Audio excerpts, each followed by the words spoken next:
Hey, what's going on, everybody? Back with another DVD review. Today I have Stone, a 2-disc special edition from Severin. Biker movie. Um, Pretty much biker gang called the Grave Diggers. This is an Australian film. The Grave Diggers. Members of their gang are being killed, and a police officer named Stone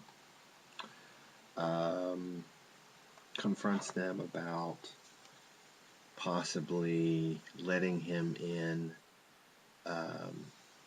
basically inside access to the gang, sort of going undercover in their gang, and trying to find out who and why this is going on, who's doing it and why it's going on.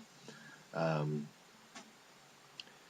they're a biker gang, and biker gangs sort of have their own rules, and of course, letting a cop into their circle is probably something that would never happen in real life. But due to the fact that they really don't have any clue, and Stone seems to be sort of, not your typical cop. He seems to be a little bit more open-minded about certain things. They decide to go ahead and let him in and sort of become one of the gang and figure out what is going on and investigate these murders. And of course, there's going to be the dynamic that Stone gets to know and like these people, which he does. I expected this to be more of a more exploitive than it was. I thought this was more of a biker exploitation movie. It's really not. It's more of a gritty crime drama, maybe, in biker culture. It's not it's exploitive in the sense that it's exploiting the biker culture, but not in a bad way. This was made in 1974, and biker gangs, outlaw biker gangs, in the 70s are much different than they are now. I don't want to sit here and seem like an expert on biker gangs, because I'm not a biker. I could never be a biker. I'm just not tough enough. But I have watched plenty of... The biker culture kind of fascinates me for some reason. It's just that sort of outlaw mentality that's sort of fascinating. So I've watched quite a few documentaries on old biker culture and biker culture of today. Outlaw bikers in the 70s were more of an outlaw against society. A lot of these dudes were ex-Vietnam vets, and when they got back from the war, they weren't treated very well. They were treated pretty badly. And they pretty much, a lot of them decided, well, I don't want to live in a society that treats me this way, It was more about rebelling against society, rebelling against everything that this society stood for, and they felt they went and they did their duty for the country, and they came back and they're being treated like this, so they just didn't want to have anything to do with it, so no rules except for the ones that are in the gang, and they did what they wanted. And of course, some of the things they did what they wanted were criminal, not necessarily like today. The 1%er outlaw biker gangs of today is more of a organized crime type thing. They've learned that they can make money off of trafficking drugs and whatnot, so that's what they do. But the 1%er, I say 1%er because I guess studies show that 99% of biker gangs, or motorcycle clubs, if you will, are legitimate, law-abiding citizens that just happen to be in this club that, like to ride motorcycles. There's the 1% that are outlaw biker gangs. So if you ever happen to be rolling down the road and see a biker with it's a diamond shaped patch and it says 1% ER, 1%er, that means they are telling you they are the 1% of outlaw biker gangs. And usually today that means they're um, criminals. Probably not all of them are, but back in the 70s it was more of a just, I don't want to live by your rules kind of thing.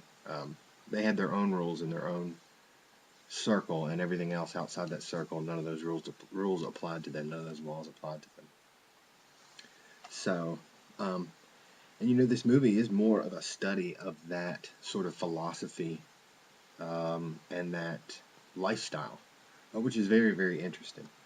There is a point in the movie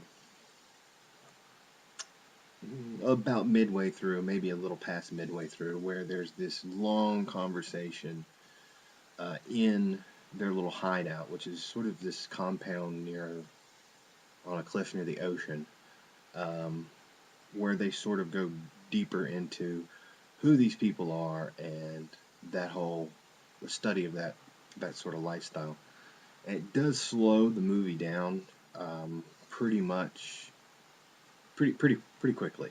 It's a long scene, and it does slow the movie down a bit, but it actually gives you time to sort of understand who these characters are and actually gets you to care about them a lot more than if that scene wasn't there. So yeah, it did slow the movie down a bit, but I think it was actually needed for what happens later in the movie. I really, really liked this movie. I thought it was extremely well done, extremely well written, very well acted, directed, everything. I really dug this. Even though I thought it was going to be more of just sort of a fun exploitation film, it was more. There was a lot more to it than that, and I really enjoyed it. I think anybody that likes crime movies, honestly, anybody that likes 70s cinema would dig this. The soundtrack is extremely 70s, which I liked a lot. I just thought it was really great and really well done.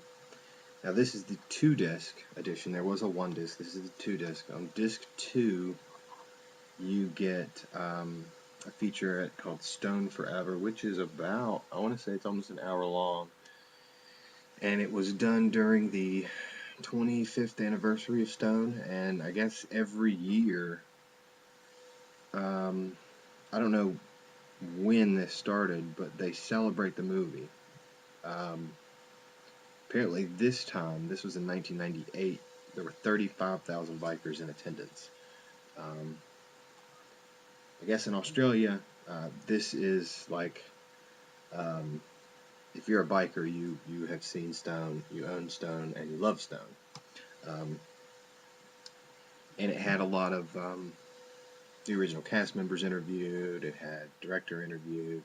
Pretty good featurette, especially because it sort of delved into not only the making of the film, but the impact on the biker culture it had and what that culture thought about the movie, which is really what this movie does, is it examines biker culture. You also get the making of Stone, which was something, I guess it was made when the movie was being made, so it's in black and white. It's got a lot of interviews. They used some Hells Angels, some real Hells Angels in this movie during a few scenes. So there's some interviews with them about sort of, what it's like to be a biker and all that stuff. Excuse me, bikey. They call them bikies in Australia. Here in America, we call them bikers. Another interesting thing, but this is just has to do with the difference in biker culture there and here. They were all riding like Kawasaki's. Bikers here wouldn't be caught dead on anything but a Harley Davidson. I don't know anything about bikes, so I can't sit here and say one is better than the other, but it was just an interesting difference. they're all riding Kawasaki's, and over here it's all about Harley Davidson. But anyway, that's just a side note. A makeup test and director's slideshow. Really great film. Really great addition. Um, so Severin has this has been God, this has been out for 2 or 3 years now. I don't know when this was released. Let me see if I can find it in the fine print. 2008. Wow. Yeah. This is old and this is something I wanted to pick up, but I never had. But anyway, there. Um, Another thing I want to talk about a little bit. By now, I'm sure everybody here knows that um, David Hess passed last week. Was it the 7th or 8th? Um, and I was lucky enough to be able to meet him twice. Once at the Cinema Wasteland Last House on the Left reunion, and then most recently, 6 months ago, at last April's show.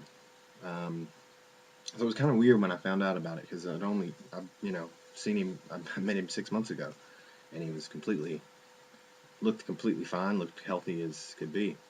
But he, first time I remember the first time I saw him, we had just gotten to the hotel, and I saw him walking through the lobby into the dealer room. I think he stopped to talk to somebody or something, but the presence this guy gave off was it has yet to be matched by anybody else celebrity that I've met at conventions. He, and I don't know if this just, he does give off a presence. He is an intense man. But I don't know if that's because my mind is putting, there's Krug Stillo, or if it's just his presence. But he, I'm all, I don't know about you guys that go to conventions, but I'm always a little bit nervous, sometimes a little more than others, depending on who the person is that I'm going to meet, how big a fan of theirs I am. I've never been as nervous and intimidated by a guest. David Hess was like, it was nerve-wracking. And of course, there was no reason to be because he's a super nice guy. I don't really remember a whole lot from when I met him at the Last House reunion, but this past time, about 6 months ago, it was April, he was there for the Day I Daughter reunion because he was in House on the Edge of the Park and Body Count. And this past time, I actually got to talk to him for probably 10, 15, 20 minutes. I don't know, anywhere in between there, I'm not sure. And he's super, super nice guy, really personable. You can tell he really enjoys talking to fans. He really enjoys doing these things. He was having a lot of fun doing it.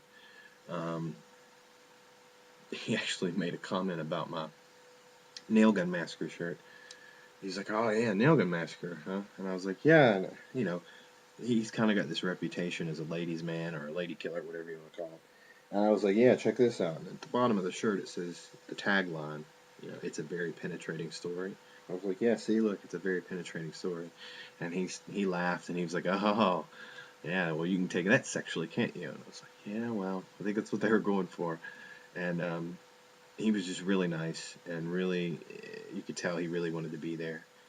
And it's really refreshing when you meet someone like that you've been a fan of.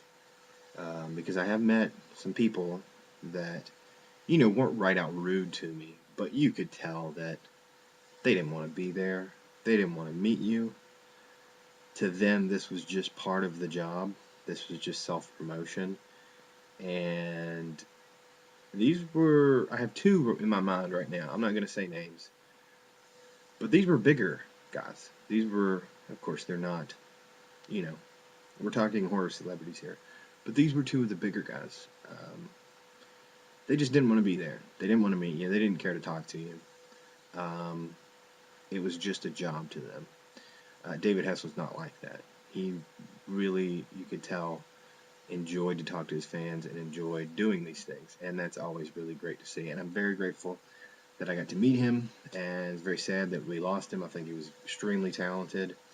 I don't know that those movies that he was in, you know, the three right off the top of my head, you know, Last House on the Left, House on the Edge of the Park, and Hitchhike, I don't think those movies would be quite as well known in this genre as they are if he was not the actor playing. Um, Three extremely powerful performances, in my opinion, and I think he was a really great talent, and not only actor but musician. So David, rest in peace. You will be missed, sir. Now, on a less somber note, I got deep there with you guys, didn't I? Did I make you uncomfortable? Was it uncomfortable? Did you want to fast forward? Um, Contest still going on. Ends October 21st. I'm very, very happy with the response I've gotten from it. You guys are awesome. The responses have all been really great. You got about a week and a half left, so still plenty of time to enter. Um, so yeah, uh, Stone, David Hesson, October 21st contest. Let's do it. I'm getting ready to do another video, so I'm gonna barrage you guys with some videos today. There's gonna be like 3 of them, so love it. Later.